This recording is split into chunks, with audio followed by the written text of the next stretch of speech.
Šajā rudenī mēs ar jums, mīļie skatītāji, tiekamies jau 30. sezonu, un par to gribam pateikt jums lielu paldies par to, ka mūs skatāties un uzticat mums savus stāstus.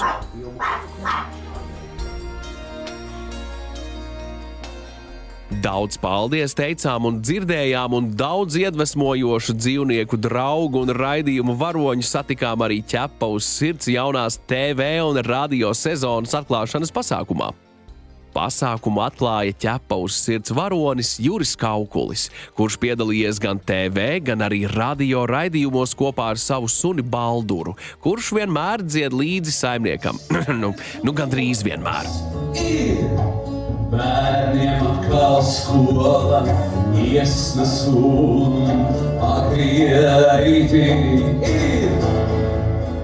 Un tā mēs ieradāmies studijā Inesē, es un Baldurs sēžam radio studijā, un jau ar 10 minūti, un viss cenšas pierunāt Balduru dziedāties dažādas notas spēlē, kuras viņš vienmēr dziedās. Nekas nenotiek, Baldurs skatās uz mani un uz Inesi, un tā pagāja mūsu viss raidījums. Ujā, nikni vilki, ujā. Viss bija, par to tāds pilns moments, ka sunim nebūtu tev pieprasīt to, ko viņš tajā dienā negrib. Jau 700 TV un 300 radio raidījumu.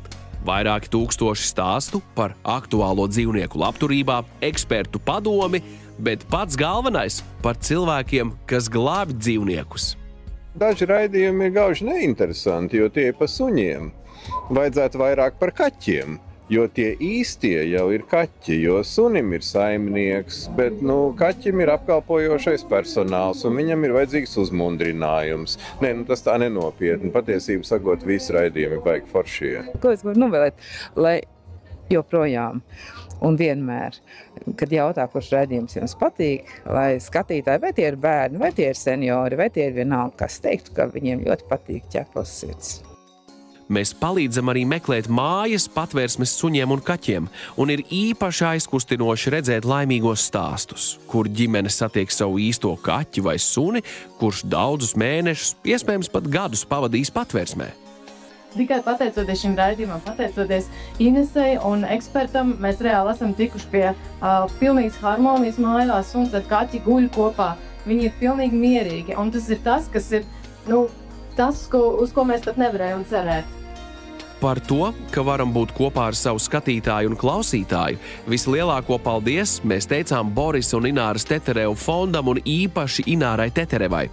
Viņi ir tie, kas atbalsta un ir kopā ar Ķepu uz sirds no pašas pirmās mūsu raidījuma dienas. Tapa arī īpašs paldies, kura veidošanā piedalījās mūsu sižeta varoņi – sunīte Bafa un kaķis Robis. 15 gadu laikā mainās cilvēki un maināmies arī mēs.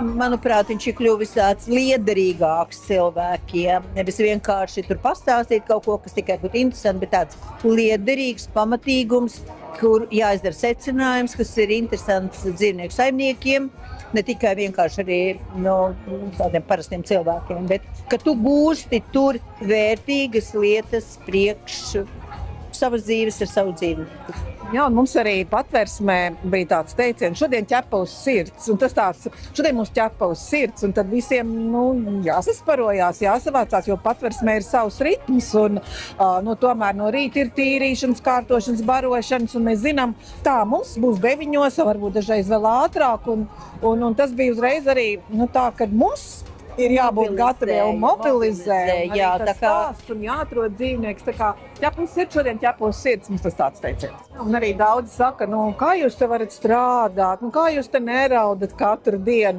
Un raidījums pierāda to, ka nav ko raudāt, var daudz ko izdarīt, lai nebūtu jāraud. Ja? Un tas ir tas motīvs, tas ir tas virs uzdevums, kā ir iespēja darīt, nevajag raudāt. Ķepa uz sirds neatņemama daļa ir mūsu eksperti – veterinārārsti, zoopsihologi, kinologi, suņu un kaķu eksperti, un arī tiem mēs sakām lielu paldies. Visjautrākā filmēšana bija tāds viens resnais kaķis. Mūris, man liekas, bija vārdā Jelgavā.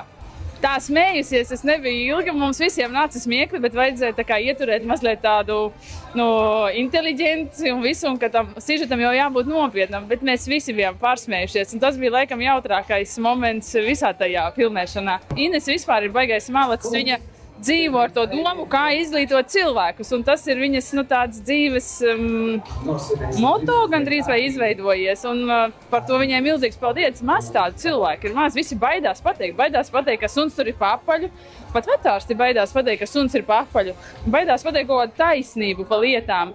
Un Ines ir iemācījusies diezgan delikāti, smuki to pateikt un par to problēmu atrisināt. Ja? Kad, kā arī minēja viena no dalībniecēm, kad atnāca filmēt laimīgo stāstu, atrada problēmu un vēl atrisināja to. Un paldies operatoriem, viņi ir tik pacietīgi, es vienkārši visu cieņu viņiem. Pirmkārt, jūs dodat prieku un mieru, jo vismaz es visu šos 15 gadus, tas ķepu sirds ir tāds svēti brīdis atlaisties no tās darba un ikdienas stresa un paskatoties kaut ko tādu sirdī tuvu, mīļu, tu vienmēr kļūst labāks un viss rūps uzreiz pagaist, un tas ir pateicoties jums. Un jūs mums esat bezgalīgi vajadzīgi ar saviem mīļajiem sižetiem.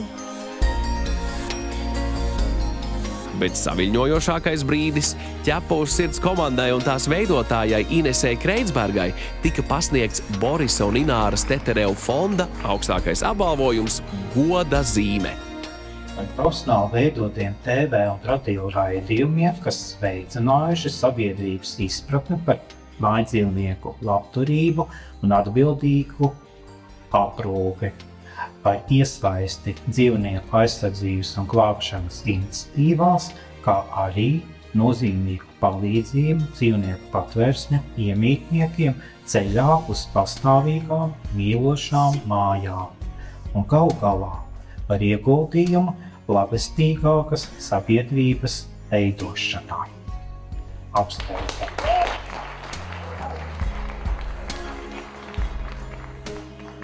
Jūs darat tādu darbu, ko nevar pārbērt. Tas tiešām ir, jūs mācat līdzcietību, mīlestību, draudzību. Jūs darat cilvēks cilvēcīgs. Lai jums tas izdodas vēl uz daudziem gadiem priekš. Mēs sakām paldies visiem mūsu sižetu varoņiem, kuri ļāvušies piedzīvojumam kopā ar ķepa uz sirds.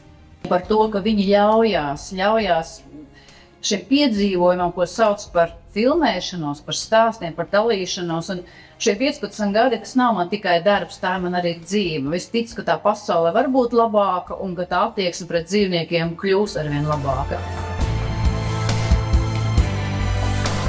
Un mūsu ceļojums turpinās. Jauna sezona, jauni izaicinājumi un jauni stāsti par viņiem, mūsu pašiem labākajiem draugiem pasaulē. Yes!